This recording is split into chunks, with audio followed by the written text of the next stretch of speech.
भारत के मध्य भाग में समतल मैदानों की बीचों बीच पीपल गांव नाम का एक पुराना और बड़ा गांव बसा हुआ था।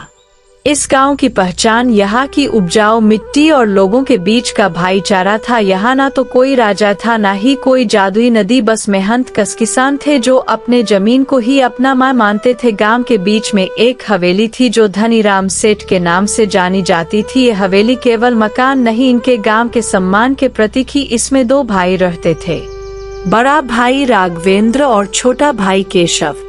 राघवेंद्र अपने पिता के समय के मूल्यों को मानता था। वो धैर्यवान, समझदार और मिट्टी से जुड़ा इंसान था। वही केशव जो अभी अभी शहर से पढ़ाई करके लौटा था, नई सोच और आधुनिकता का पक्ष था। उसे लगता था कि गांव के पुराने तौर तजुर्बे उसकी प्रगाढ़ी। इस साल भयंकर सूखा पड़ा था। आकाश से आग बरस रही थी और जमीन में दरारें पड़ गई थी, लेकिन इससे भी बड़ी दरार चौधरी सदन के आंगन में पड़ने वाली थी। केशव ने जिद पकड़ ली थी कि उसे अपना हिस्सा चाहिए। वह अपनी जमीन बेचकर शहर में पढ़ाई करना चाहता था या अलग मकान बनाना चाहता था। बंटवारे की बात पूरे गांव में आग की तरह फैल गई। आज फैसले का दिन था। उनके आंगन में पंचायत की भीड़ की, गांव बुजुर्ग तान जमा थे और हवा में तैनात था। लू के तपेचे थे और किसी विस्फोट से पहले का संत नजारा था। राघवेंद्र आंगन के बीच में खड़ा था। उसके आंखों में गुस्सा नहीं बल्कि गहरा आशाओं था। वह अपने छोटे भाई को देख रहा था जो गुस्से में तमाता खड़ा था। पंच परमेश्वर और मेरे छोटे भाई केशव, आज मेरे लिए ये कहना बहुत कठिन हो रहा है, लेकिन चुप रहना अब संभव नहीं है। केशव, तुम जिस बंटवारे की मांग कर रहे हो, क्या तुम सच में समझते हो कि इसका क्या अर्थ है? ये केवल इस आंगन के बीच एक दीवार खींचना नहीं है।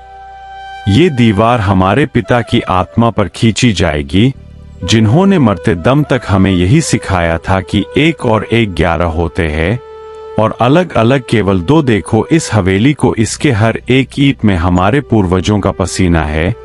जब पिताजी ने यह घर बनाया था तो उन्होंने कभी नहीं सोचा था कि एक दिन उनके ही बेटे इसे इंच और फुट में नापेंगे। तुम कहते हो कि तुम्हें अपनी स्वतंत्रता चाहिए, तुम्हें अपनी तरक्की चाहिए, लेकिन मुन्ना, क्या तरक्की का रास्ता अपनों को काट कर ही निकलता है? बाहर देखो, गांव में सूखा पड़ा है, कुएं सूख रहे हैं, जानवरों को चारा नहीं मिल रहा। ऐसे समय में जब हमें एक दूसरे के सहारे की सबसे ज्यादा जरूरत है और तुम अलग होने की बात कर रहे हो। अगर हम एक साथ रहे तो हमारी जमा पूंजी और अनाज के भंडार से हम इस मुश्किल समय को काट लेंगे। लेकिन अगर आज बंटवारा हुआ तो जो आधा हिस्सा तुम्हें मिलेगा और जो आधा मेरे पास रहेगा, वो हम दोनों को कमजोर कर देगा। मैं जमीन के लिए नहीं डर रहा हूं केशव, मैं तुम्हारे लिए डर रहा हूं। शहर की हवा और व्यापार के सपने अच्छे हैं, लेकिन जब मुसीबत आती है तो पड़ोसी नहीं, अपना खून ही काम आता है। तुम कहते हो कि मेरे विचार पुराने हैं। मैं दकियानूसी हूं। हाँ, मैं पुराना हूं, क्योंकि मैं जानता हूं कि जड़ों से कटकर पेड़ कभी हरा नहीं रह सकता। मैं तुम्हारे सामने हाथ जोड़ता हूं, इस दीवार को मत उठने दो। ये दीवार हमें धूप और बारिश से नहीं बचाएगी, ये केवल हमारे बीच की बातचीत, हंसी और सुख दुख को रोक देगी। क्या तुम सच में अपनी भाभी के हाथ का खाना मेरे साथ शाम की बैठके और इस घर की रौनक को चंद सिक्कों के लिए छोड़ दोगे? भैया बस कीजिए अपनी ये भावनात्मक बातें। बचपन से मैं यही सुनता आ रहा हूँ, परंपरा, परिवार, इज्जत, जड़ें। लेकिन इन जड़ों ने मुझे जकड़ कर रखा है, कभी आगे बढ़ने नहीं दिया। और आप यह कहना चाहते हैं कि आप मेरे भले के लिए सोचते हैं, लेकिन सच तो यह है, आप अपना सत्ता और नियंत्रण खोना नहीं चाहते। आप चाहते हैं कि मैं हमेशा आपके पीछे पीछे चलूं, आपकी हाँ में हाँ मिलाऊं, खेत के उसी बेल की तरह काम करूं, बिना सवाल के बिना चलता रहता हूं मैं। पर लिख गया हूँ भैया, मैंने दुनिया देखी है। मुझे लगता है कि खेती अब घाटे का सौदा है, खासकर यह इस सूखे हुए गांव में, जहां एक बूंद के लिए तरसना पड़ता है। मैं अपनी जिंदगी यहाँ धूल और गोबर के पार करना नहीं चाहता। आप सूखे की बात कर रहे हैं। अगर मेरे पास पैसा अपना होगा तो के शहर से कैंटर मंगवाऊंगा, ट्यूबवेल लगा सकता हूँ, लेकिन साझे परिवार में हर एक काम के लिए आपसे पूछना पड़ता है। मेरी पत्नी को अपनी मर्जी से रसोई में बनाने की इजाजत नहीं है। मुझे अपने पैसे खर्च करने की आज़ादी नहीं है, बल्कि यह गुलामी है और इसे आपने संसार का नाम दे रखा है। मुझे मेरा हिस्सा चाहिए अब और अभी, और इसी वक्त मुझे यह पुराना मकान नहीं चाहिए। मुझे यह बेचकर इतना पैसा चाहिए कि के शहर में फैक्ट्री लगा सकूं। आप अपना इस छोटे से मकान की लेकर खुश रहिए, मुझे तरक्की करनी है। और रही बात मुसीबत की, तो मुझे अपने क्षमता पर पूरा भरोसा है। मैं गिरूंगा तो खुद उठूंगा, मुझे किसी के सहारे की जरूरत नहीं है। पंचों में आपसे न्याय मांगता हूँ, कानून मेरा आधा अधिकार है और मुझे चाहिए। अगर भैया मुझे प्यार से नहीं देंगे तो मुझे अदालत का दरवाजा खटखटाना पड़ेगा, और यह इस खानदान के अच्छे के लिए नहीं होगा। केशव के शब्दों ने वहां के मौजूद हर व्यक्ति को सन्न कर दिया। उसके आवाज के करहत थी। उसने यह स्पष्ट कर दिया था कि अब सुलह की कोई गुंजाइश नहीं है। लखबेंद्र को तो मानो सदमा लग गया, उसके शरीर से सारी जान निकल गई हो। गांव के सरपंच हरिया काका, जो अपने नियंत्रण और सरपंच के लिए जाने जाते, तुम्हें खुद भी बहुत खराब लगा, क्योंकि हरिया काका ने इन्हें बचपन में इस आंगन में खेलते हुए देखा था। उनके लिए यह फैसला देना सिर्फ कमजमीन का बंटवारा नहीं, बल्कि यह इतिहास को मिटने जैसा था। सूरज अब ठीक सिर के ऊपर था और गर्मी अहसामिया हो रही। माहौल की गर्मी उससे कहीं ही ज्यादा थी। सरपंच जी ने बहुत सोचने के बाद एक बात रखी। दोनों भाइयों के बीच और पूरे इकट्ठा हुए लोगों के बीच उनकी नजर केशव पर टिकी थी, जहां उन्हें विनाश के बीज दिखाई दे रहे थे और जो राघवेंद्र के ऊपर योद्धा की तरह दिखाई दे रहा था। सरपंच जानते थे कि कानून केशव के साथ है, लेकिन धैर्य और प्रत्याशित राघवेंद्र के साथ। लेकिन कलयुग में अक्सर कानून की ही जीत होती है। उन्होंने बहुत सोचने के बाद बोलना शुरू किया। गांव वाले और तुम दोनों भाई ध्यान से सुनो। मैंने अपने पूरा उम्र 80 सालों में बहुत सारे बंटवारे देखे हैं। मैंने बहुत अंधे बड़े परिवार को डूबता और मिट्टी में मिलते हुए देखा है। केशव बेटा, कानून तुम्हें तुम्हारा हक देता है और मैं इस गांव का सरपंच होने के नाते तुम्हें तुम्हारा हक दिलाने से नहीं रोक सकता। अगर तुम दीवार उठाना ही चाहते हो तो दीवार उठेगी, लेकिन मेरी एक बात अपनी गांठ में बांध लो। जमीन के टुकड़े तो हो जाएंगे, कागज पर लकीरें भी खिंच जाएंगी, लेकिन मन में जो खाई आज तुम खोद रहे हो, उसे दुनिया की कोई दौलत कभी नहीं भर पाएगी। तुम कहते हो कि खेती घाटे का सौदा है और तुम्हें शहर जाना है। जाओ, खूब कमाओ, लेकिन याद रखना, शहर तुम्हें पैसा देगा पर छांव नहीं देगा। यहाँ इस गांव में जब तुम बीमार पड़ते थे तो पूरा मोहल्ला हाल पूछने आता था। शहर में अगर तुम मर भी जाओगे तो पड़ोसी को खबर तक नहीं होगी। और राघवेंद्र बेटा, तुम निराश मत हो। जो डाली पैर से टूटकर बेरना ही चाहती है, उसे तुम कब तक पकड़ कर रखोगे? अगर तुम उसे जबरदस्ती रोकोगे तो वो और भी करवाहट के साथ टूटेगी। बंटवारा होने दो, लेकिन मेरा फैसला ये है, जमीन आधी आधी बटेगी। हवेली के ठीक बीच से दीवार खींची जाएगी। कुआं, हवेली के पीछे जो पुराना कुआं है, वो बंटवारे की लकीर पर आता है। वो कुआं नहीं बटेगा, उस पर दोनों का बराबर हक होगा। कुआं को बांटा नहीं जा सकता, जैसे खून को बांटा नहीं जा सकता। केशव, तुम अपनी दीवार उठा लो, लेकिन याद रखना, जिस दिन तुम्हें लगे कि तुम अकेले हो गए हो, उस दिन ये दीवार तुम्हें बहुत ऊंची लगेगी। पंचों की सहमति से ये फैसला पक्का किया जाता है। काका, मुझे आपका फैसला मंजूर है, लेकिन मेरी एक शर्त और है। कुआं साझा का है, ठीक है, लेकिन उस कुएं में लगी बिजली की मोटर मेरी कमाई से आई थी। अगर कुआं साझा रहेगा तो मोटर का क्या? भैया तो पुरानी रहेट चलाने में विश्वास रखते हैं, लेकिन मुझे पानी चाहिए जल्दी और ज्यादा। मुझे अपने हिस्से की जमीन पर नकदी फसल उगानी है, जिसके लिए ज्यादा पानी लगेगा। भैया अपने हिस्से में जो चाहे करे, लेकिन मैं चाहता हूँ कि कुएं के पानी समय भी तय हो जाए। हफ्ते के 4 दिन मेरे और 3 दिन भैया के, क्योंकि मेरे जरूरतें ज्यादा है और मेरी योजनाएं बड़ी है। मैं नहीं चाहता कि कल को पानी को लेकर फिर से झगड़ा हो और मुझे बार बार पंचायत बुलानी पड़े। और दीवार आज ही से बनना शुरू होगी। मैं शहर से मिस्त्री बुला चुका हूँ। मैं एक पल भी अब इस साझे के बोझ को नहीं ढोना चाहता। भैया अब अपने गया भैंसों को मेरे आंगन से दूर रखिएगा। अब से आपका आंगन आपका है और मेरा आंगन मेरा। और काका आओ, शहर की चिंता मत कीजिए। पैसा बिकता है और जब पैसा बिकता है और जब पैसा रहता है तो पूरी दुनिया सलाम करती है। ये पड़ोसी और समाज सब मतलब के साथ ही है। जब जेब खाली होती है तो कोई हाल नहीं पूछता, और जब जेब भरी होती है तो दुश्मन भी भाई बन जाते हैं। मैंने ये सच्चाई बहुत कम उम्र में सीख ली है, जो शायद आप लोग 80 साल में। केशव की धृष्टता और स्वार्थ ने सबको स्तब्ध कर दिया। पानी के बंटवारे की बात सुनकर राघवेंद्र का दिल बैठ गया। वो जानता था कि कोई का जलस्तर पहले ही बहुत नीचे जा चुका है।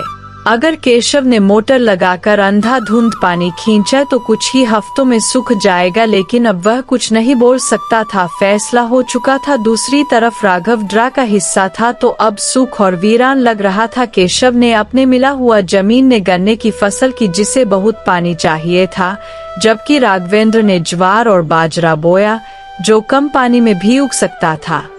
केशव ने अपनी मोटर कुएं पर फिट कर दी और दिन रात पानी खींचना शुरू कर दिया। शुरुआत में तो सब ठीक लगा।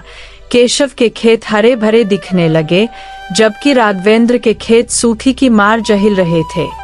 केशव गांव वालों के सामने अपनी छाती चौड़ी करके चलता, मानो कह रहा हो, देखो मेरा तरीका सही था। लेकिन प्रकृति अपना हिसाब बहुत क्रूरता से लेती है। गर्मी और बड़ी और मई का महीना आते आते जिस बात का डर था वही हुआ। भाई कालू, देखो अनर्थ हो गया। कुएं का पानी तलछट तक पहुंच गया है। मैंने केशव को समझाया था, मैंने उसे चेताया था कि धरती का पेट फाड़ कर अगर हम सब कुछ एक साथ लेने की कोशिश करेंगे तो धरती रूठ जाएगी। लेकिन उसने मेरी एक गन्ने को तो सींच लिया, लेकिन अब हमारे पीने के लिए भी पानी बचना मुश्किल हो गया है। अब क्या होगा? जानवर प्यासे मर रहे हैं। मेरी ज्वार की फसल तो वैसे ही सूख रही है, लेकिन अब तो जीवन पर बनाई है। वो अपने घमंड में इतना चूर है कि उसे ये दिखाई ही नहीं दे रहा कि उसने हम दोनों की कब्र खोद दी है। यह दीवार, कालू, यह दीवार हमें पानी नहीं दे सकती। कल रात मैंने केशव के घर से झगड़े की आवाजें सुनी थी। लगता है उसकी तरक्की उसे वो सुख नहीं दे पा रही जिसकी उसे तलाश थी। लेकिन अब मैं क्या करूं? क्या मैं चुपचाप ये विनाश देखता रहूं? अगर मैं उसे समझाने जाऊंगा तो वो सोचेगा कि मैं उसे जल रहा हूं या पानी भीख में मांग रहा हूं। मेरे पिता का कुआं जो 100 सालों से कभी नहीं सूखा था, आज मेरे ही भाई के लालच ने उसे सुखा दिया। ये केवल पानी का अकाल नहीं है, ये संवेदना का अकाल है। मुझे डर है कालू, बहुत डर है। अगर बारिश नहीं हुई तो इस दीवार के दोनों तरफ केवल लाशें बिछेंगी, फसलों की भी और सपनों की भी। दीवार के उस पार केशव के आंगन में बैठा हुआ, हुक्का पीते हुए और केशव को और भड़काने के अंदाज में मीठी छुरी वाली आवाज में कहा, अरे केशव बाबू, क्यों चिंता करते हो? बड़े भाई का तो काम ही है रोना धोना। वो देख रहा है कि तुम्हारी फसल लहलहा रही है और उसकी सूख रही है, इसलिए ये पानी का रोना रो रहा है। कुआं सूख गया तो क्या हुआ? तुम्हारे पास पैसा है, हम शहर से टैंकर मंगवा लेंगे, 1 नहीं 10 टैंकर। तुम अपनी फसल पर ध्यान दो। एक बार ये गन्ना कट गया और चीनी मिल में चला गया तो इतने नोट बरसेंगे कि तुम ऐसे 10 कुएं खुदवा लोगे। राघवेंद्र तो चाहता ही है कि तुम उसकी तरह गरीब बने रहो। वो तुम्हें डरा रहा है ताकि तुम मोटर बंद कर दो और उसकी सूखी खेती को पानी मिल जाए। तुम उसकी बातों में मत आना। ये दुनिया केवल जीतने वालों की है केशव बाबू, और तुम जीत रहे हो। देखो, मैंने सुना है कि गन्ने के दाम इस बार आसमान छूने के लिए। तुम बस अपनी खाद और दवाई पर ध्यान दो। पानी की व्यवस्था मैं करवा दूंगा, बस थोड़ा खर्चा लगेगा। और वैसे भी अब तुम अलग हो, राजा हो अपने घर के, किसी की सुनने की जरूरत नहीं। राघवेंद्र को अपनी पुरानी मान्यताओं के साथ प्यासा रहने दो। जब उसके पास खाने को नहीं होगा तब वो तुम्हारे ही पास आएगा हाथ फैलाने। तब उसे पता चलेगा कि बड़ा भाई कौन है, उम्र में बड़ा या हैसियत में बड़ा। तुम बस अपनी मुट्ठी भींचे रखो, ढीली मत करना। जेठ का महीना पूरी तपस के साथ बरस रहा था। पीपल गांव की धरती पीतल तांबे की तरह तप रही थी, यानी लूर ऐसे चल रही थी मानो किसी ने भट्टी का दरवाजा खोल दिया हो। राघवेंद्र का डर सही निकला। घर के पीछे वाले कुआं दोनों की प्यास बुझा रहा था, अब सूख चुका था। पानी की जगह अब केवल मारे हुए मेढक और की कीचड़ थे। केशव की मोटर अब चलने पर केवल एक गड़ाहट की आवाज करती थी, पानी की एक बूंद भी नहीं उगलती थी। लेकिन केशव का अहंकार अभी भी नहीं सूखा था। सेठ गिरधारी की बातों में आकर उसने शहर से पानी के टैंकर मंगवाने शुरू कर दिए। रोज सुबह एक बड़ा टैंकर आता, केशव के आंगन में पानी उदेलता और चला जाता। केशव इस पानी से अपनी गन्ने की फसल को किसी तरह जिंदा रखने की कोशिश कर रहा था और थोड़ा बहुत अपने घर के इस्तेमाल के लिए रखता था। दीवार के उस पार राघवेंद्र का परिवार बूंद बूंद के लिए तरस रहा था। गांव का सार्वजनिक तालाब पहले ही सूख चुका था। गांव की औरतें मीलों दूर एक छोटी सी बावड़ी से पानी लाने जाती थी, लेकिन राघवेंद्र की पत्नी जानकी बीमार थी और इतनी दूर नहीं जा सकती थी। राघवेंद्र को अपने बूझे बैलों को पानी पिलाने के लिए उन्हें कोस भर दूर ले जाना पड़ता था। उसके खेत की ज्वार जलकर खाक हो चुकी थी, लेकिन शारीरिक कष्ट से ज्यादा उसे मानसिक कष्ट था। वो रोज देखता था कि कैसे दीवार के उस पार पानी टैंकर से बहकर नाली में जा रहा है, जबकि उसके बच्चे प्यास से व्याकुल हैं। केशव ने अपने भाई की मदद करना तो दूर, उनसे बात करना भी बंद कर दिया था। उसने अपनी नई मोटर और टैंकर के पानी को अपनी सफलता का प्रतीक मान लिया था। लेकिन प्रकृति के न्याय का पहिया धीरे चलता है पर पिसता बहुत बारीक है। टैंकर का पानी महंगा था और गन्ने की फसल को जितना पानी चाहिए था उतना टैंकर से पूरा नहीं हो पा रहा था। धीरे धीरे केशव की जमा पूरी खत्म होने लगी और फसल भी मुरझाने लगी। ये सब तुम्हारी वजह से हो रहा है। तुम दिन भर पानी बर्बाद करती रहती हो, कपड़े धोने में, घर धोने में। तुम्हें पता है एक टैंकर कितने का करता है? सेठ गिरधारी अब उधार देने में आनाकानी कर रहा है। वो कहता है कि पिछला हिसाब चुकता करो। मैं कहां से लाऊं पैसा? फसल अभी तैयार नहीं हुई है और उससे जिंदा रखने के लिए और पानी चाहिए। अगर ये गन्ना सूख गया तो हम बर्बाद हो जाएंगे और तुम बस बैठी रहती हो। मैंने सोचा था कि शहर के तरीके अपनाएंगे तो जिंदगी आसान होगी, लेकिन यहाँ तो सांस लेना भी मुश्किल हो गया है। और वो दीवार की तरफ इशारा करते हुए, वो राघवेंद्र, जरूर उसी ने कोई टोना टोटका करवाया है। चुपचाप बैठा रहता है, लेकिन मुझे पता है कि वो अंदर ही अंदर हंस रहा होगा।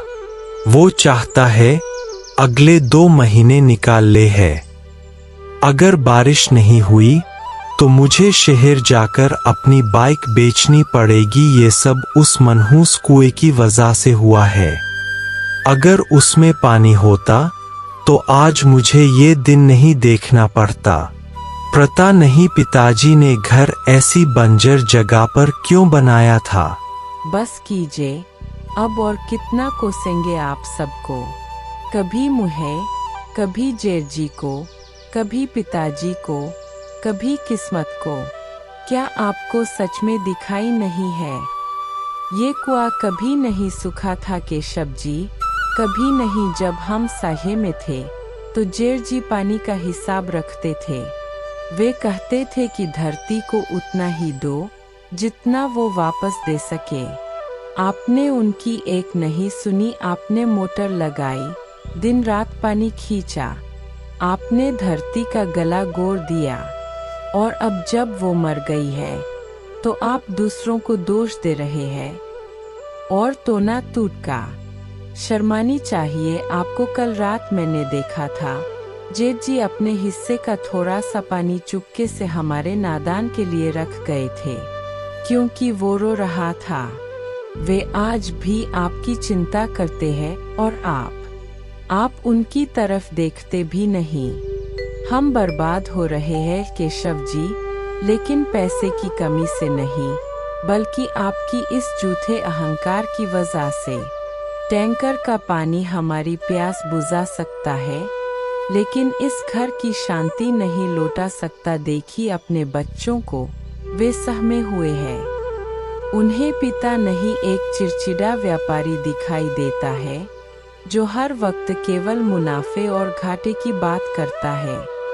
मैं शहर की लड़की हूँ, लेकिन आज मुझे लग रहा है कि गांव का गंवारपन आपके अंदर नहीं, बल्कि उस शहर की चालाकी में है जिसे आप ओढ़ कर आए हैं। अगर अब भी आप नहीं संभले तो ये गन्ना तो क्या, हम सब सूख जाएंगे।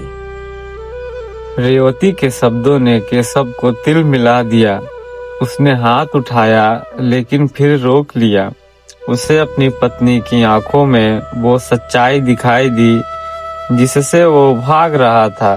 वो गुस्से में पैर पटकता हुआ घर से बाहर निकल गया।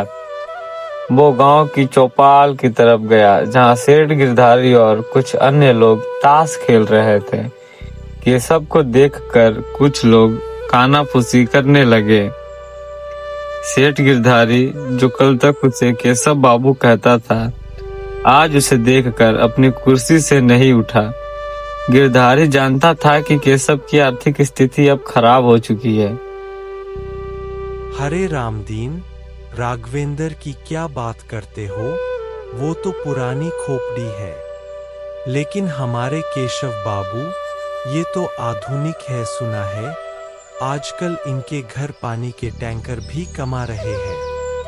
क्यों केशव भाई, क्या शहर से पानी आना बंद हो गया या जेब में छेद हो गया?